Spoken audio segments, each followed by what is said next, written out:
Good morning my dear students. आज के इस वीडियो लेक्चर में हम लोग बात करेंगे अपवर्तन के बारे में। परावर्तन के बारे में मैंने अधिकतर टॉपिक आप लोगों को बता दिया है, पढ़ा दिया है इसके पहले वाले वीडियो में, और इसके बारे में हम आज अपवर्तन के बारे में सीखेंगे। तो आइए देखते हैं अपवर्तन क्या है। हम आप लोगों को कोशिश करेंगे लिखित तरीके से देने के लिए, ताकि आप उसका स्क्रीनशॉट ले पाएँ अच्छे से। आपको लिखित तरीके से मिल रहा है आगे वीडियो में चल करके, और उसका आप स्क्रीनशॉट लें, कॉपी में नोट करके और तैयार करें। और यदि आप लिखना नहीं चाहते हैं तो केवल बार बार 1 से 2 बार, 2 से 3 बार वीडियो को देखेंगे तो जितनी टॉपिक मैं वीडियो में डिस्कस करने वाला हूं आपको क्लियरली याद हो जाएगा। देखिए, प्रकाश का अपवर्तन किसे कहते हैं? जब प्रकाश की किरण एक माध्यम से दूसरे माध्यम में प्रवेश करती है तो अपने मार्ग से विचलित हो जाती है। प्रकाश की किरणों का अपने मार्ग से विचलित हो जाना प्रकाश का अपवर्तन कहलाता है। ठीक है ना? यानी प्रकाश की किरण एक माध्यम से दूसरे माध्यम में जाती है तो अपना रास्ता भटक जाती है, अपने रास्ते से या तो इस ओर मुड़ जाती है या इस ओर मुड़ जाती है। तो प्रकाश की किरण का अपने मार्ग से डिफेक्ट हो जाना, मुड़ जाना प्रकाश का अपवर्तन कहलाता है। इसमें प्रकाश की किरण टकरा करके वापस नहीं आती है। हाँ, एक घटना आगे मिलेगा आपको। फिलहाल इसमें क्या होता है, प्रकाश किरण जाती तो है एक माध्यम से दूसरे माध्यम में, लेकिन अपना रास्ता भटकती है। जबकि हम लोग परावर्तन में क्या देखे थे कि प्रकाश किरण जिस माध्यम से गई थी फिर वहाँ सरफेस से टकरा करके उसी माध्यम में आई थी, जबकि यहाँ उस सरफेस से टकरा करके उसके अंदर तक जाएगी लेकिन अपना रास्ता भटकेगी। जैसे एग्जाम्पल पार मान लीजिए, हम लोग पानी में हम देखते हैं ना, पानी में लाइट जलाते हैं तो प्रकाश किरण पहले हवा में चली, उसके बाद पानी में चलेगी। तो यहाँ हवा में जो चाल उसका था, जो मतलब जैसे चल रही थी, पानी में वैसे सीधे नहीं चलेगी बल्कि किसी ओर वो मुड़ेगी। ठीक है ना? तो इस घटना को हम क्या कहते हैं? प्रकाश का अपवर्तन कह लेते हैं। अब देखिए, मैंने 2 माध्यम यहाँ बनाया है। एक ऊपर इस लाइन के ऊपर जो है विरल माध्यम मैंने वायु लिया है, और नीचे सघन माध्यम यानी कांच ले लिया है। अब देखिए, प्रकाश किरण पहले वायु में चल रही थी, लेकिन जैसे ही ये सघन माध्यम में प्रवेश करना शुरू की, ये कुछ ऐसे अपना रास्ता भटक गई। ठीक है ना? तो ये जो मैंने बना रखा है, ये जो लाइन है, ये अविलंब है, आप लोग जानते ही हैं। तो यहाँ ये क्या हुई है, अविलंब की ओर झुक गई है। रियल में इसको जाना कहाँ चाहिए था? इसको जाना चाहिए था ऐसे, लेकिन इस ओर ये ना जा करके अपना रास्ता मोड़ी, और किस ओर मोड़ी? अविलंब की ओर झुकी है। सीधे इसका उल्टा, ये अब उलट दिए इस मीडियम को, यानी अब कांच से वायु में प्रवेश कर रही है, यानी सघन माध्यम से विरल माध्यम में आ रही है। तो इसको जाना चाहिए था इधर, लेकिन ये अविलंब से दूर हट गई। तो प्रकाश की किरणों के अपवर्तित होने के 2 गुण भी हैं। कौन कौन? यदि प्रकाश की किरण, ध्यान देना, विरल माध्यम से सघन माध्यम में प्रवेश करती है या जाती है, यदि प्रकाश की किरण विरल माध्यम से यानी वायु में से सघन माध्यम में जाती है तो अविलंब की ओर झुक जाती है। समझ आई ना? विरल माध्यम में से सघन माध्यम में जाएगी तो अविलंब की ओर झुकेगी। अब विरल और सघन थोड़ा सा समझते हैं क्या है। विरल और सघन, जैसे मैं कहूँ कि मैं हवा में अपना हाथ हिलाता हूँ तो आसानी से हिला सकता हूँ, लेकिन अपना हाथ मैं पानी में डाल करके और हिलाऊं तो उतने आसानी से नहीं हिला पाऊंगा। तो हवा की तुलना में पानी क्या हो गया? सघन हो गया।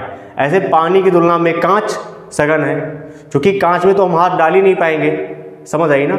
यानी जिस मीडियम के जो मॉलिक्यूल्स हैं, अणु हैं, वो जितने करीब होंगे वह माध्यम उतना ही सघन होगा, डेंसर होगा। ठीक है ना? दूसरा क्या है? यदि प्रकाश की किरण सघन माध्यम से विरल माध्यम में जाती है तो अविलंब से दूर हटती है। सघन से विरल में जाएगी तो अविलंब से दूर हटेगी। ठीक है ना? आगे समझना, ये प्रकाश की किरणों के गुण हैं। अब चलते देखते हैं प्रकाश का अपवर्तन के क्या नियम हैं। जैसे परावर्तन के 2 नियम थे, वैसे ही अपवर्तन के 2 नियम हैं। आइए देखते हैं प्रकाश के अपवर्तन के क्या नियम हैं। परावर्तन की तरह अपवर्तन के भी 2 नियम हैं। पहला नियम तो सेम ही है।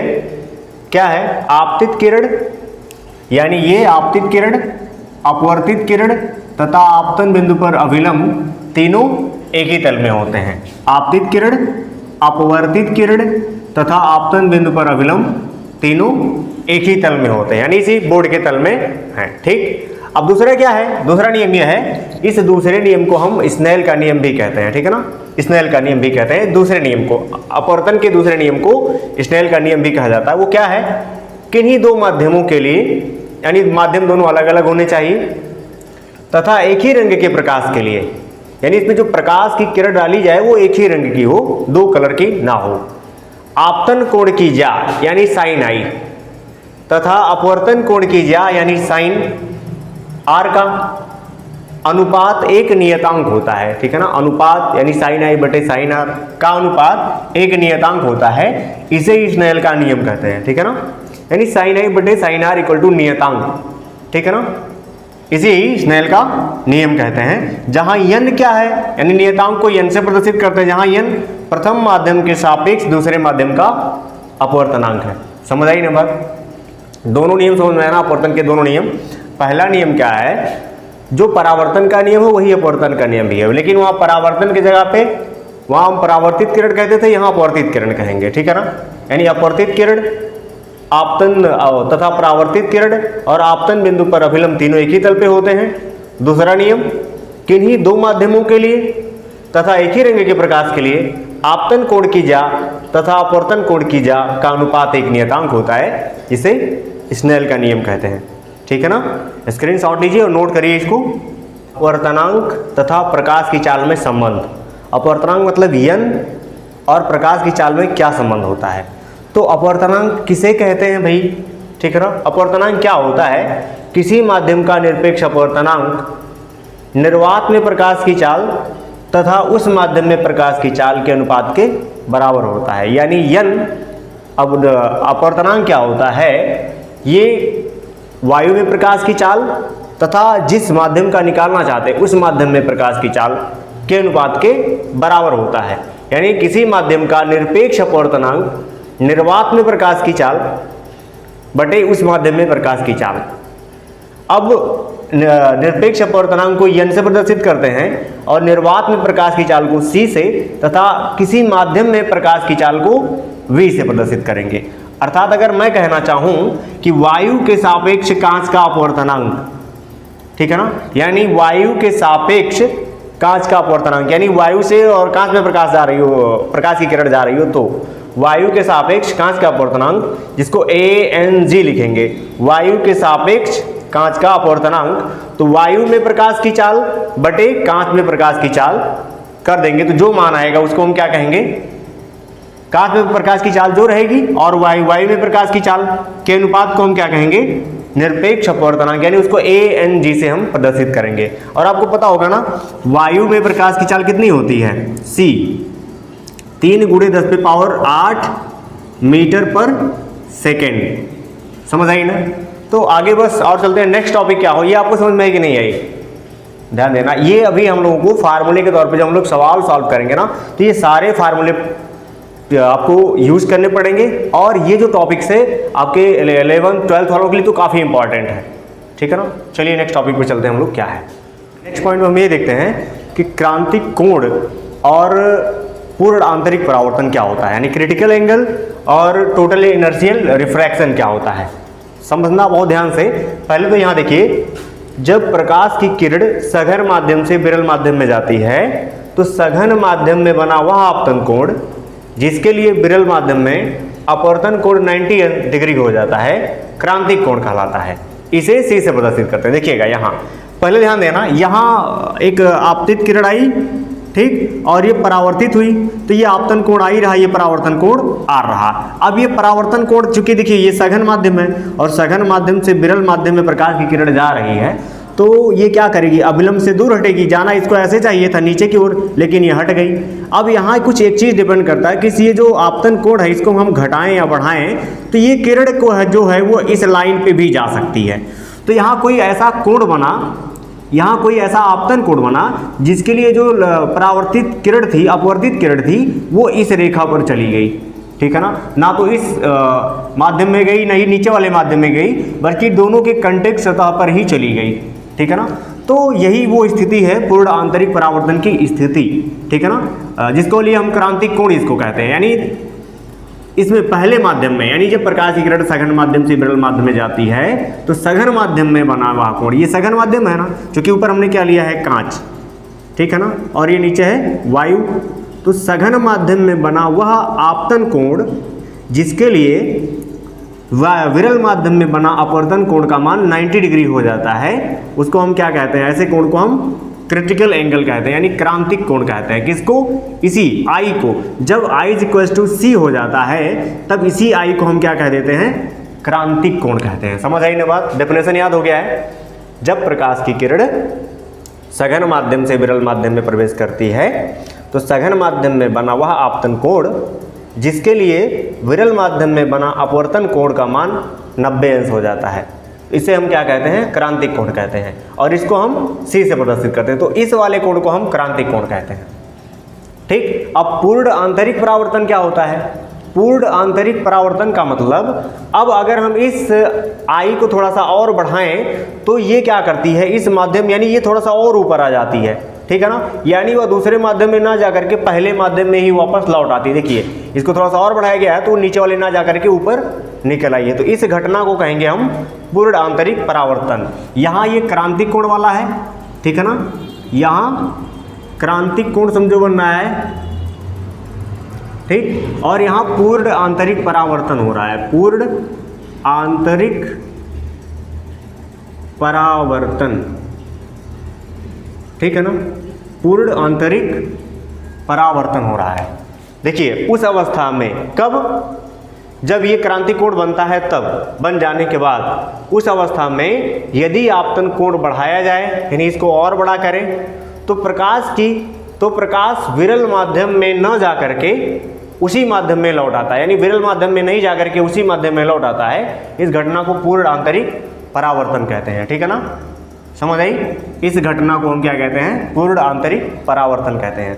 आप लोगों को समझ आया ना, ये कक्षा 10 और 12वीं के लिए बेहद इंपॉर्टेंट टॉपिक है, ये आपके एग्जाम में जरूर पूछा जाएगा, ठीक है ना। अगला टॉपिक है हमारा क्रांतिक कोण और अपवर्तनांक में संबंध, यानी क्रांतिक कोण और अपवर्तनांक के बीच में क्या संबंध है, देखते हैं।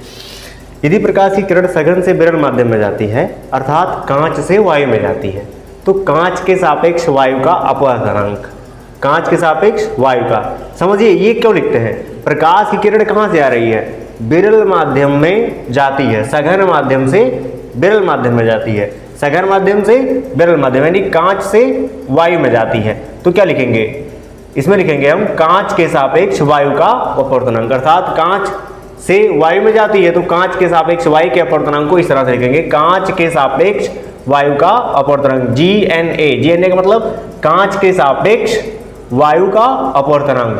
अब क्या लिखेंगे, यानी कांच में प्रकाश की चाल, यानी तो साइन है, साइन आई बटे में साइन आर लिखते हैं, चूंकि साइन आई किसमें बना है, पहले माध्यम में, और उसके लिए अपवर्तनांक कितना बना है, यानी अपवर्तन कोण कितना बना है, साइन आर।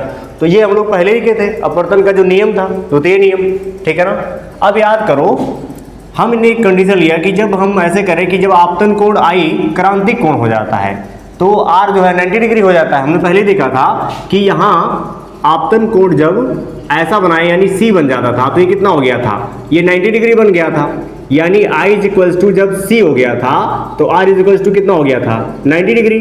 अब इसी वैल्यू को हम कहाँ रख रहे हैं, इसमें पुट कर रहे हैं, यानी GNA यानी कांच के सापेक्ष वायु का अपवर्तनांक निकालेंगे तो ये रहेगा साइन आई ही कहें, ठीक, साइन आई को क्या कहेंगे, साइन सी कर देंगे, साइन सी बटे क्या हो जाएगा, ये साइन 90 डिग्री, आई जब सी हो गया तो आर 90 डिग्री। अब साइन 90 डिग्री का मान कितना होता है, 1, यानी GNA is equal to sine C upon में 1, क्यों, चूंकि साइन 90 डिग्री की वैल्यू होती है 1, ठीक है ना। अब इधर लिख सकते हैं GNA is equal to sine C, ठीक। अब एक चीज और जानते हैं हम, ये जो वायु है कांच के सापेक्ष वायु का अपवर्तनांक है, ये वायु के सापेक्ष कांच के अपवर्तनांक का उल्टा, तो इसको ऐसे लिख सकते हैं, यानी 1/ANG भी लिख सकते हैं, इक्वल टू क्या, साइन सी, ठीक है ना। क्यों भाई, चूंकि हम ये जानते हैं कि GNA, जब आप प्रकाश की रिवर्सिबिलिटी ऑफ लाइट पढ़ेंगे यानी प्रकाश की उत्क्रमणीयता, तो आपको समझ में आ जाएगा कि इसको ऐसे कैसे लिख सकते हैं, इसको लिख सकते हैं 1/ANG, ठीक है ना, GNA को तो इसके जगह पे हमने ऐसे कर लिया। अब इन दोनों से कंपेयर करेंगे तो ये दोनों इक्वल कर लेंगे, यानी GNA is equals to 1/ANG। अब इसका मीनिंग क्या हुआ समझिए, देखिए ये क्या लिखा है, कांच के सापेक्ष वायु का अपवर्तनांक उल्टा होता है 1 के बटे वायु के सापेक्ष कांच के अपवर्तनांक का उल्टा होता है क्या, वायु के सापेक्ष कांच के अपवर्तनांक का उल्टा होता है कांच के सापेक्ष वायु का अपवर्तनांक। तो बस वही बात है। अब इन फार्मूलों की मदद से हम कई सारे कठिन से कठिन सवालों को सॉल्व करने के लिए यूज करेंगे, ठीक है ना। और यदि आपसे पूछा जाता है कि क्रांति कोण तथा अपवर्तनांक में क्या संबंध है, तो आप इस फार्मूले को डिराइव कर सकते हैं। और हम लोगों का लास्ट टॉपिक क्या है, हम लोगों का लास्ट टॉपिक ये है पूर्ण आंतरिक परावर्तन का दैनिक जीवन में उपयोग। पूर्ण आंतरिक जो परावर्तन होता है ये हम कहाँ कहाँ देखते हैं अपने लाइफ में। तो देखिएगा, जल में परखनली का चमकीला दिखाना। जब हम किसी परखनली को, टेस्ट ट्यूब को पानी में डालते हैं तो एकदम लगता है कि चांदी की परखनली है, ठीक है ना। उसकी सतह जो है वो चांदी की तरह चमकती हुई दिखाई देती है। तो ये भी पूर्ण आंतरिक परावर्तन का ही एग्जाम्पल है। और हीरे का चमकना, आपने बहुत बार पढ़ा होगा कि हीरा क्यों चमकता है। लोग कहते हैं पूर्ण आंतरिक परावर्तन के कारण, यानी जब प्रकाश की किरण हीरे के अंदर प्रवेश कर जाती है तो वो टकराते हुए बार बार टकराती रहती है उसकी दीवारों से और निकलने में बहुत समय लगता है, जिसके कारण वो चमकीला दिखाई देता है। ठंडे देशों में मरीचिका। अब ठंडे देशों में मरीचिका का मतलब आप समझे होंगे कि आपको वहाँ नाव उल्टी यानी उल्टी हुई दिखाई देती है। या गर्म देशों में भी मरीचिका, गर्म देशों में भी मरीचिका होता है। क्या इसका क्या नाम है, जैसे पानी होने का भ्रम होता है, ठीक। कांच में पड़ी दरारों का चमकना, कांच में अगर कोई दरार पड़ा होता तो भी काफ़ी ज़्यादा चमकता है, वो भी क्या होता है पूर्ण आंतरिक परावर्तन के कारण। और काली पुते हुए गोलों का भी चमकना, यानी जैसे हम लोग रोड जब बनता है तो बचपन में क्या करते थे, जो डामर होता था, ठीक है ना, कला वाला, उसको निकाल करके और हाथ में लेते थे और उसको अगर हम पानी में डाल देते तो एकदम बढ़िया से चमक सकता। तो वो भी पूर्ण आंतरिक परावर्तन का ही एग्जाम्पल है।